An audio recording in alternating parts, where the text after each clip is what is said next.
സംസ്ഥാനത്ത് അടുത്ത 5 ദിവസം ഒറ്റപ്പെട്ട ശക്തമായ മഴ തുടരാൻ സാധ്യതയെന്ന് കാലാവസ്ഥാ നിരീക്ഷണ കേന്ദ്രം. ഇന്ന് പരക്കെ ശക്തമായ മഴയ്ക്ക് സാധ്യതയുണ്ട്. 11 ജില്ലകളിൽ മഴ മുന്നറിയിപ്പുണ്ട്. അലക്സ് റാം മുഹമ്മദ് വിവരങ്ങളുമായി. അലക്സ്, എന്താണ് ഏറ്റവും പുതിയ കാലാവസ്ഥാ മുന്നറിയിപ്പ്? അനുജ, 3 ദിവസത്തെ ഇടവേളയ്ക്ക് ശേഷം സംസ്ഥാനത്ത് വീണ്ടും ഒറ്റപ്പെട്ട ശക്തമായ മഴയ്ക്കുള്ള സാധ്യതയാണ് കേന്ദ്ര കാലാവസ്ഥാ വകുപ്പ് പ്രവചിക്കുന്നത്. കാലവർഷം പതിയെ കൂടി സജീവമാകുന്നുണ്ട്. അതായത് അടുത്ത 5 ദിവസം ഒറ്റപ്പെട്ട ശക്തമായ മഴ തുടരാൻ സാധ്യതയുണ്ട്. ഇന്ന് പരക്കെ ശക്തമായ മഴയ്ക്ക് സാധ്യത പ്രവചിക്കുന്നുണ്ട്. 11 ജില്ലകളിൽ മഴ മുന്നറിയിപ്പ് നൽകിയിട്ടുണ്ട്. പത്തനംതിട്ട, ആലപ്പുഴ, കോട്ടയം, എറണാകുളം, ഇടുക്കി, തൃശൂർ, മലപ്പുറം, കോഴിക്കോട്, വയനാട്, കണ്ണൂർ, കാസർഗോഡ് ജില്ലകളിലാണ് മഴ മുന്നറിയിപ്പ്. ഈ ജില്ലകളിൽ ശക്തമായ മഴയ്ക്കുള്ള സാധ്യതാ മുന്നറിയിപ്പായ യെല്ലോ അലർട്ടാണ് പ്രഖ്യാപിച്ചിരിക്കുന്നത്. മലപ്പുറം, കോഴിക്കോട്, കണ്ണൂർ, കാസർഗോഡ് ജില്ലകളിലാകട്ടെ നാളെയും മറ്റന്നാളും യെല്ലോ മുന്നറിയിപ്പ് നൽകിയിട്ടുണ്ട്. മലയോര മേഖലകളിലും വടക്കൻ കേരളത്തിലും മഴ ശക്തമാകാനാണ് സാധ്യത.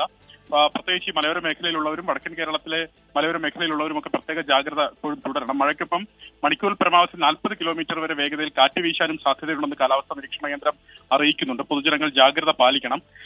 ഒപ്പം ഈ തീരത്ത് പ്രത്യേകിച്ച് ജാഗ്രതാ മുന്നറിയിപ്പുകൾ നൽകുന്നില്ല. ഉയർന്ന തിരമാല, അതായത് സാധാരണയിൽ നിന്ന് ഉയർന്ന തിരമാലയ്ക്ക് സാധ്യതയുണ്ട്. അതിനാൽ തീരദേശത്ത് ജാഗ്രത പുലർത്തേണ്ടതുണ്ട്. കേരള, കർണാടക, ലക്ഷദ്വീപ് തീരങ്ങളിൽ മത്സ്യബന്ധനത്തിന് മറ്റ് തടസ്സങ്ങളില്ല. അടുത്ത 5 ദിവസം ഒറ്റപ്പെട്ട ശക്തമായ മഴയ്ക്ക് സാധ്യതയുണ്ട് എന്നതാണ് കാലാവസ്ഥാ നിരീക്ഷണ കേന്ദ്രം നൽകുന്ന മുന്നറിയിപ്പ്. ഇന്ന് പരക്കെ ശക്തമായ മഴയ്ക്ക് സാധ്യതയുണ്ട്. 11 ജില്ലകളിലാണ് മഴ മുന്നറിയിപ്പുള്ളത്.